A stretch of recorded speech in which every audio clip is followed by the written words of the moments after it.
I mean, it's not like we need etiquette classes. It's just, um, I feel like I think the days of letter writing were so much more personal. We don't we don't teach cursive anymore. It's really nice to just look at, your grandma's letter or your grandpa's letter or soldiers' letters to their loved ones and just think how different communication used to be. And I think that puts a higher value on the importance of communication, which goes back to writing, right? I think it goes back to the written word. We could never advance our society if we don't have things written down. And I think that's a lost art, letter writing. Our kids don't even know where a stamp goes on an envelope. We were just talking about this conversation. They're in high school and they've never had to address an envelope. Um, and there's a lot of positivity in writing something and really thinking about what do you want to say to that person so it's intentional.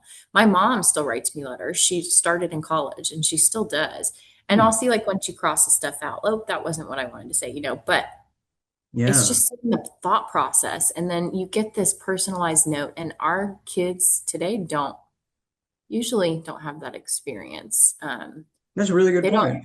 yeah, they don't even think they do email. They just Yeah, text. when I reflect, there's been a few times where I've handwritten letters to my siblings, and then, when I'd see them next, that encounter was just totally different. They had a literal there was an energetic glow about them. You could feel it. That meant something to them. It's like, wow, the impact of just doing that, it really does change things. So it's a good point you bring up there.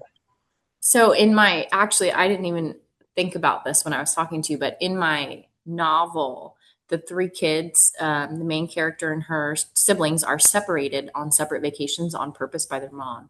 And they don't like each other. And that's part of the reason they're not together. But they're forced. One of mom's rules is that they have to write letters to each other. Hmm. And so I have like it somewhere in each chapter almost, there's a letter. And through the letters, they grow closer. And I think that's really a really good way to show character development too. Mom forced me to write a letter, so first it's going to be really short, but then I start realizing I have things to say to my siblings that I wouldn't say to them. Like you're saying, when you write letters to yourself, I would never say this face to face, Yeah. but it's different on paper. Paper has its own tongue. Yeah. Paper, oh, that's great. That is great. Because you're a different person in front of a screen when you're on social media than you are normally. And Yeah. be a different person, just like you can be a different person, like more in touch with your emotions or however you want to present yourself in a handwritten letter.